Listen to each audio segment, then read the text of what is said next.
Hi, welcome back for part 2 of my video game collection. So I'll be talking about PS4 and my handheld games, and I also have some special edition like collectible packaging that I'll show you just because I think it's cool. So let's get started. PS4, so I have Dragon Age Inquisition. So this is the third Dragon Age game, and I bought it right when it came out because I was so freaking excited. This is probably my second favorite. Origins is my favorite, then this one, then 2, I think. And I played the crap out of it. Cullen was my main man in this one. I don't think I mentioned it, but I didn't really have a main man in 2. I didn't really like most of the options. So I think most of the time I played as a guy in 2, and I would romance Isabella, but yeah. And then we have Danganronpa Reload, so 1 and 2. Super cool. It's kind of like a visual novel, like murder mystery game, kind of like, it's not really a visual novel because you can move around, but it is a visual novel considering there's lots of reading and like, it's like a visual novel with mini games. That's what it is. But basically students get captured and locked in a school with this demonic bear, and he basically like makes them play a killing game with each other, and then they have to solve the mysteries and everything. And they're really interesting, good games, and I really enjoy them, and like the art style is really fun and cool. So I definitely recommend it if you've ever been curious about it. Then we have Final Fantasy 12, the Zodiac Age. So this is a special edition. I got the limited edition steelbook, which is like super, super pretty. But yeah, I mostly just got it because like collector's item, but then one of my friends like convinced me to try to replay it because I was like still mad at it from like that I'd never been able to complete it when I had the one on PlayStation 2. But we've been playing it together and just kind of playing through it. It's actually my same friend that I do the podcast with, and so we've been talking.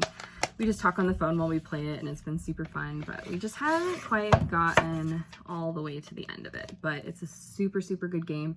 This version especially, it has like a fast forward function where you can like make your character move faster and stuff like that, and it just really helps like make the tempo of the game go up, and it has a few fixes to like the gambit system and stuff like that, so definitely recommend. And then we have Final Fantasy Type 0. So this was a game that was originally developed because Final Fantasy it was supposed to be like offshoot of Final Fantasy 13. There was supposed to be Versus 13, and then this was Type O 13, and it started out as a PSP or Vita game, I can't remember which, and then they ported it over to PS4. I haven't completed it. I will play it. It's my best friend May's favorite Final Fantasy game, and so I definitely have to play it and see what the hype's about. It's just confusing at the beginning for me because it's so different than regular Final Fantasies, but maybe next time I'll hop on a walkthrough and play through it and hopefully enjoy it. I've heard that it's a really, really dark story, and I'm totally about that, so I really want to play it, but just haven't gotten to it yet. And then we have the deluxe edition of Final Fantasy 15. It's probably hard to see because of the reflection, but this is the Day 1 Steelbook Deluxe Edition. So, got this. It's super, super, super pretty art. And then on the inside, whoops. Oh, this also came with the Kingsglaive movie as well, which was really good. So we have some art from, this is from the game, and this is from Kingsglaive. And then I actually met a couple of the voice actors. I love Final Fantasy 15, but I met the voice actors for Prompto, who's my absolute favorite. I love him, and Noctis. So I met them, and they were super sweet and nice, and I absolutely love them. I actually have a gender bend cosplay of Prompto, and Robbie Daymond, who voices him, was like super excited about it, and so it was awesome. But anyway, I really love Final Fantasy 15. I know it gets a lot of like back and forth. Like some people love it, some people hate it. From, you know, yeah, does it suck that they like released a whole bunch of it as DLC versus putting it in the actual game? Yes. But does that make me like love the game any less? No. I absolutely loved it. It was such a beautiful story of brotherhood and camaraderie, and I just absolutely loved it. I put like so many hours into this game. Like I think I had over 200 hours into it when I completed it, because I would literally just drive around and I did all the side quests. I did everything, like literally everything you could do in the game. I have it completely 100% platinumed on my PS4 and I absolutely love it. Like it's one of my favorite games. Obviously I did a cosplay from it, so I love the characters, like just everything about it. Like it was such a great game. I'm really sad that a lot of the DLC got canceled because I would have been super into that, but we are getting the like sequel novel in English, so I'm grateful for that, and I can't wait for more Final Fantasy 15 content, even if it is not in game form. I still love it. It just hit my heart. Like I really love it. So then we have Kingdom Hearts 2.8 final chapter prologue. So this was Dream Drop Distance, Birth by Sleep, a fragmentary passage, and then a little random movie, Final Fantasy X back cover. It's not X, I think it's supposed to be Key back cover, but played through it all. It's good. Definitely just kind of like one of those like money grab games. I feel like the Dream Drop Distance, like it was supposed to be a bridge between 2 and 3, which it is, but it was just kind of like, it was like Kingdom Hearts meets Pokemon, because you would just gather like all these little creatures that would fight with you instead of having like allies like Donald and Goofy. Still a good game, still love Kingdom Hearts, but it's just not my favorite one. And then we have the big one, Kingdom Hearts 3. I think it's a slightly unpopular opinion, but I didn't like it very much. It was a good game. I enjoyed playing it while I did, but I was pretty let down by the plot developments in it and how it ended. This was supposed to be the end of Kingdom Hearts, and they left it open again. And so I'm just kind of like, I was ready, you know, I'd prepared myself. I was ready for it to be over and complete, and then it's just going to keep on going. I haven't bought the DLC for it yet, the Remind DLC. I will at some point, but just haven't quite gotten around to it yet. I still love the game. I still love Kingdom Hearts. This one just didn't quite hit it for me. All right, and then we have Persona 5. And I also got the day one steelbook of this, which I actually got really lucky because I didn't pick up the game until I think a month after it got released, but I found this actually used at GameStop, the day one steelbook. And I love Persona 5. This was my first Persona game. I have a friend that I do a podcast with that was trying to get me into Persona for frickin' ever. I never would listen. I was just like, yeah, whatever. Like, it's just not my thing. Doesn't sound like something I'd want. And then I picked up this because I was bored and needed something new to play, and everybody was talking about it. And I fell in love with it. And I absolutely love it. And I ended up playing the other Personas backwards. So I played 4, and then I also played 3. And I just love it. It's such an amazing game. It's so stylish and cool, and it's just like, it's turn-based, but it doesn't feel turn-based because it's so fast-paced. Like, it's so good, and all the characters are so great. I just love them all. And I'm going to continue to rant about it because the next one is Persona 5 The Royal, which I just picked up yesterday.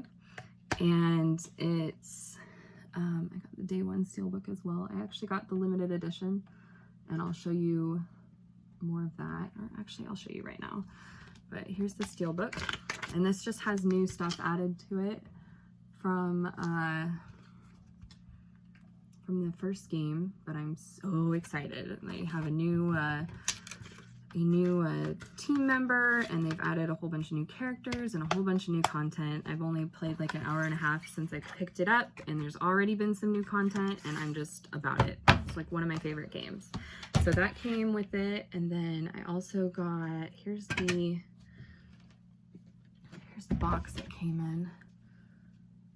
So Persona 5 The Royal, Phantom Thieves Edition. And then, so it came in this super, super nice, like, chipboard box. And I'm living for it. Like, it's so cool. And it's got all that on the back. And this is actually the main reason why I was reorganizing my video game collection, because I have to accommodate this box in my little, like, shrine thing. This came with the soundtrack as well. So, here's the soundtrack.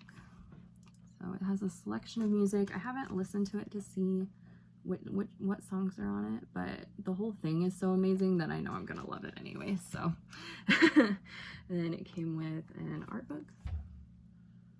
So, and it was hardcover, which I was really, really impressed that the art book was hardcover. Let's just flip to like a random page and Yusuke. Most of the time when special editions get art books, they're soft cover, and so I was super, super impressed that this was hardcover. And then it also came with, let me see if I can get this balanced up here, a replica of Joker's mask.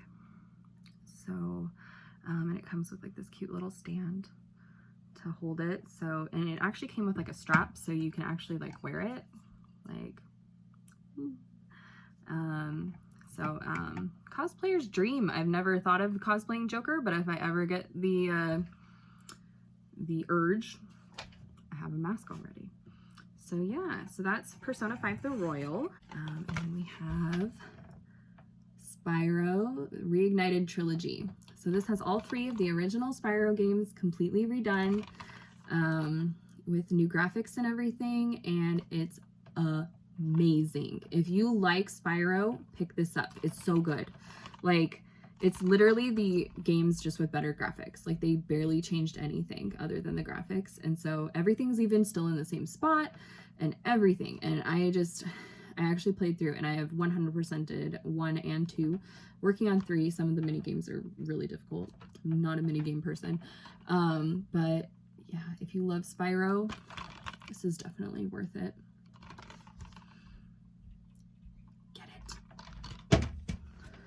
And then we have another one of my video game loves. I know I've ranted on about a whole bunch of them, but The Witcher 3 Wild Hunt.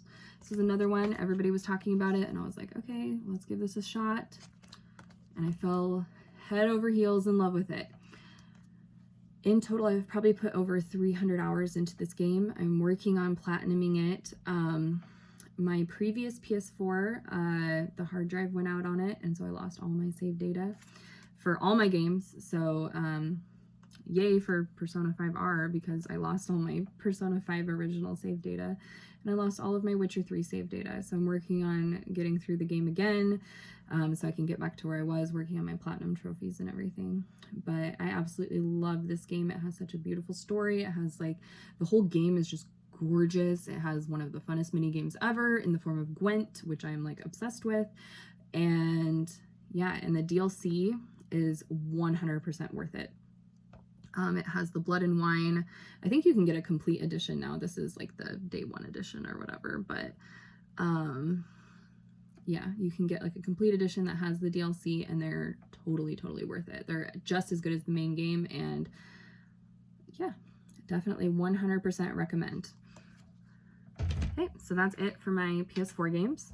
I think I'll go into my Vita games next. I have quite a pile, and you'll realize why rather quickly.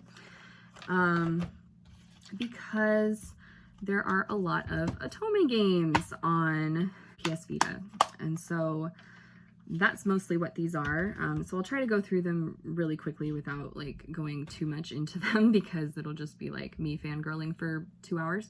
But Otome games are basically visual novel games where you play as a heroine, and you pursue different gentlemen throughout the game, and the end goal is to, you know, romance them or whatever. And most of them have, like, a lot of people would be like, oh my god, romance, blah blah blah, but so many of them have such deep stories to them that even if you're not super into the romance aspect, I think they're definitely worth playing. So the first, I have other games on my Vita too that aren't Otome games, but the first one is Bad Apple Wars, which I'm not gonna wrestle with this to take it out of the box because this is the special, like, day one edition. It comes with an art book and stuff, so I had to get it because I love Otome games. This one's really cute. It follows basically people who are like running around in like in between life and death, and so these 4 boys are the ones that you have to choose from, or 5, my bad. These 5 boys are the ones that you have to choose from, and my favorite is this one, which he came out of left field. But if you guys want me to do an Otome game video where I just rant about them, let me know, because I will gladly do that. The next one I have is 7 Scarlet, which is also one of my favorites, and my favorite guy is this one right here. This one is really cool. It deals with kind of supernatural themes. There's these creatures called revenants that they're dealing with amidst everything, and it's actually really, really interesting, and I really, really enjoyed it. This one forces you to play in a specific order to get the entire story. These are my absolute favorite. Otome game is Code Realize Guardian of Rebirth. This is like the special edition like sleeve, because it actually has 2 games in it. So we have Code Realize Guardian of Rebirth, which is the first one. And then we have Future Blessings, which is the second one.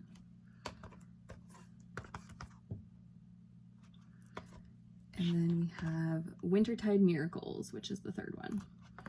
And this game is set in like Victorian era, and it follows a girl named Cardia, and she was created with poison in her skin, and so it's her trying to find love, even though like she gets rescued by these men. See, I have the special edition boxes. For Future Blessings, that's what this one is. But she, with all these gentlemen's help, she is able to find love despite her condition, and the story is just so beautiful and amazing. Like, it has so much more to it than just like romance. Like, every character has so much depth and like such crazy backstories. This is my favorite right here. They're all based off of literary characters. So this is Abraham Van Helsing, Count Saint Germain, Arsène Lupin, Victor Frankenstein, and Impy Barbicane. And so those are your options. There's a few more that get added in the Future Blessings route, but it's a beautiful game. Like, even if you're, like I said, even if you're not into like romance and stuff, definitely recommend. It's so good. Here's the so reflective, I'm sorry. Here's the Wintertide Miracles like special edition box. So that's Code Realize, and it's my absolute favorite, and I love it. My second favorite is probably Collar X Malice, which is this one. And this one is actually one that like definitely, like I would say the romance is not the main focus, like it's definitely a huge part of it, but it has like this gritty, like dark mystery, because all of the boys are detectives, except for him. I think he's like a medical examiner or something, and he works in like the police station or whatever, but and they're trying to solve this like crazy case that has pretty much shut down all of Tokyo, like and so they're trying to get to the bottom of it and catch the culprit and everything. And my favorite is this guy right here. So, and then I have Danganronpa V3. So that's the third Danganronpa game. So I got this after getting the Reload game, and this one was really good. I really liked it. It was kind of weird because it would set you up with like thinking that oh my god, it was just so, it was crazy. Like, the ending was insanity. I don't know if there's going to be more Danganronpa games, but I definitely recommend it if you kind of like mysteries and especially like solving mysteries, because you kind of have to gather clues and stuff to solve the murders and everything. And it's really good. Has that same cool art style as the other two games, and I just really liked it. And then we have Final Fantasy 10 and 10-2 again, because why not? Anyway, I think this was actually given to me by someone versus me actually buying it. But it's always good to have, especially on multiple systems. It's such a good game. And then we have, I don't have a case for this one, but it's Persona 4, the Golden Edition. Played it after Persona 5, and it holds up. Like, it was really, really good. I'm really hoping that they'll port it over to some other system eventually, because the Vita's dead. Sad but true. And it's such an amazing game, so I'm really hoping that they port it over to like the Switch or something, because it really deserves to have its another moment to shine. Okay, so that's that. And then we have another Otome game. This is Hakuoki, Kyoto Wins. So this one actually follows the journey of the Shinsengumi. So it's about a girl that disguises herself as a boy and tries to infiltrate the she's looking for her father, and she comes into contact with the Shinsengumi, and she ends up kind of joining them, and she follows them throughout their entire journey. The second game is Hakuoki Edo Blossoms, and it's just so good. I'm such a like history buff. I absolutely love it.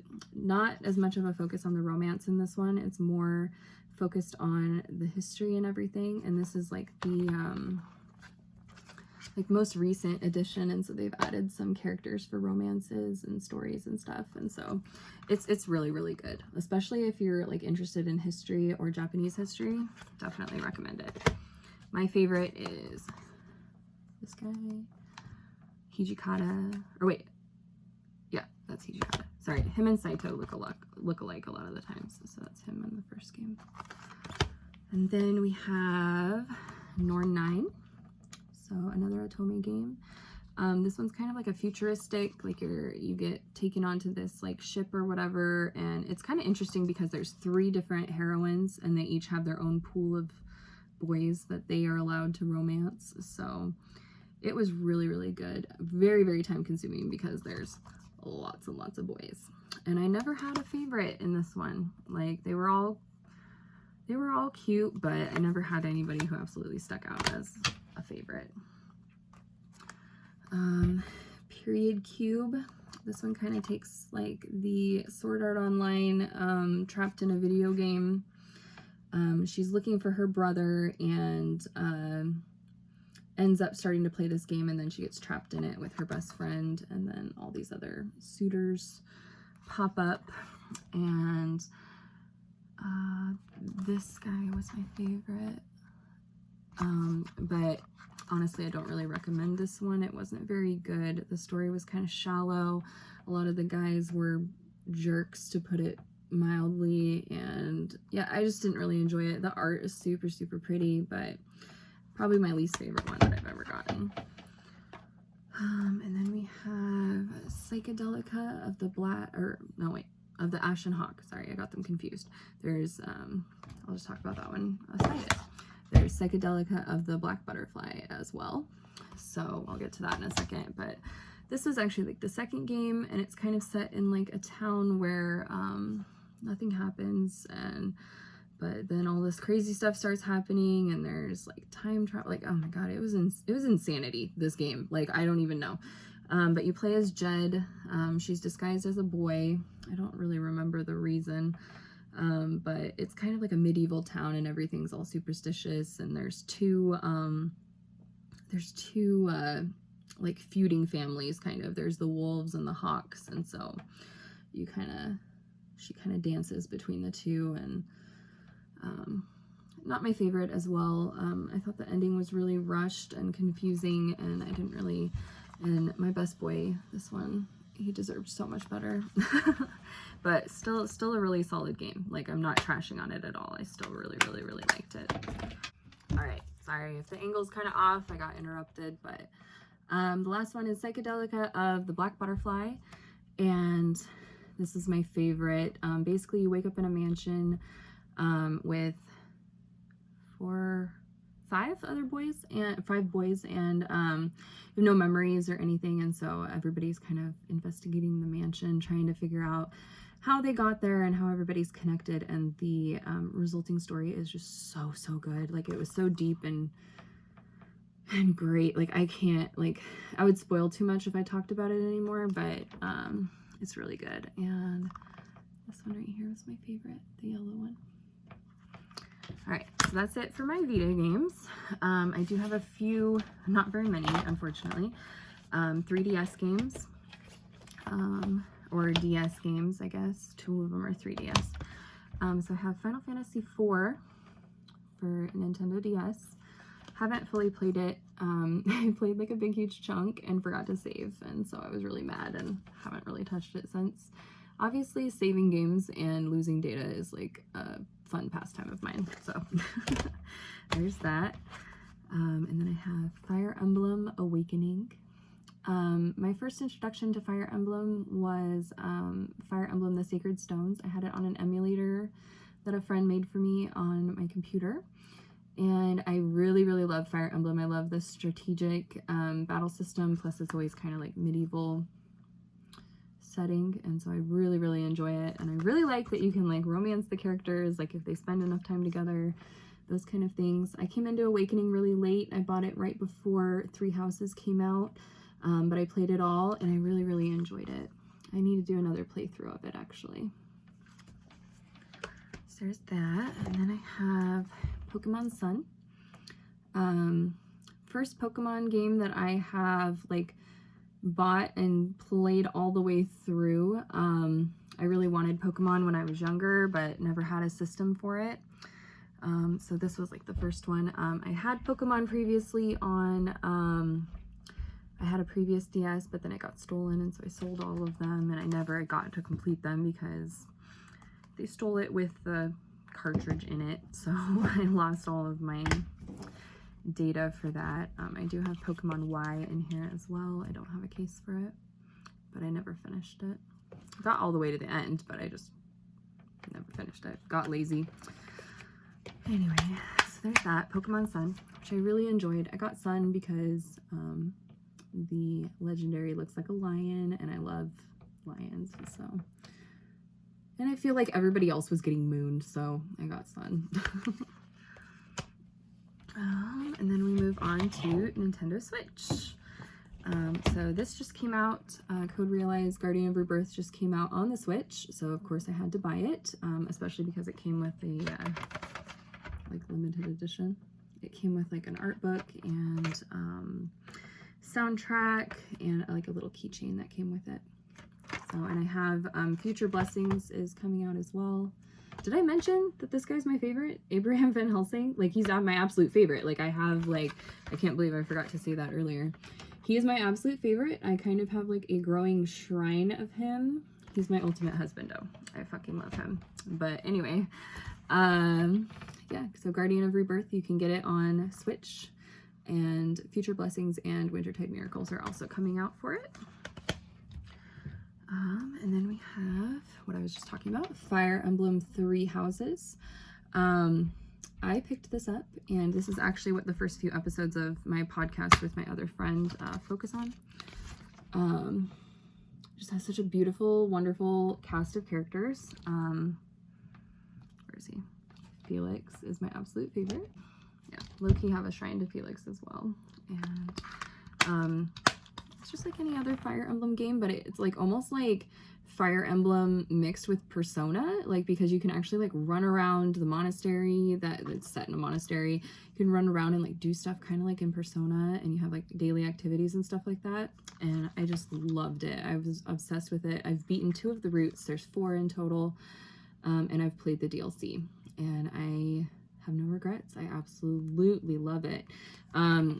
I have, if you ever want to hear me rant and rave about it, you can listen to my podcast, Player's Gonna Play, with my friend Leaf, and yeah, we talk about it very in depth, so check that out if you'd like. And then we have Let's Go Eevee. This was the first game that I bought for my Switch. I actually bought it to play with my daughter, and I kind of introduced her to Pokemon through it because she was able to play alongside me for the entirety of the game. And I freaking love Eevee, so yeah, it was an insta buy. I mean, you get to have Eevee right on your head through the entire game, so I really liked it. I kind of hope that they do more Let's Go, like Let's Go Johto, and like do all the other games in Let's Go format. I didn't really get to experience most of the games. Like I said earlier, I didn't have Pokemon or a system that would support Pokemon when I was a kid, and yeah, I would really like to be able to like experience those games in this way and be able to like play them with my daughter. Like, it was a really fun experience to play with her. Then we have Pokemon Shield. So this is the most recent Pokemon release. I really enjoyed it. It's very like United Kingdom based, and I'm like kind of obsessed with like that kind of culture and everything. And I picked Shield because everybody was getting Sword. So I got Shield. Plus Shield, you get like all the there's a ghost gem in it that you get versus a fighting gem in Sword, and then this had some exclusive Pokemon that I wanted, so it was a no-brainer to get Shield. Really enjoy it. A lot of people were upset about the whole National Dex thing. Didn't really bother me because I haven't really like been able to play Pokemon much, so honestly, almost all the Pokemon in here that weren't in the original 150, I was like, oh my god, it's a new Pokemon, because I'm such a noob when it comes to it. Not by choice, mind you. I just didn't have the ability to get them. So yeah, there's that. And then I have also, I just picked up Animal Crossing New Horizons. I don't have it over here. It's somewhere over with my Switch, and it was my first Animal Crossing game. I'd never played it before, and I'm addicted. So yeah, I'll be checking in on my island every single day for the rest of my life now, I'm pretty sure. But yeah, so that was my video game collection. I hope you enjoyed, and oh my gosh, there's always a cat. Always a cat. This is Yato. Come here, Yato. Thank you for watching, and I hope you enjoyed my video game collection.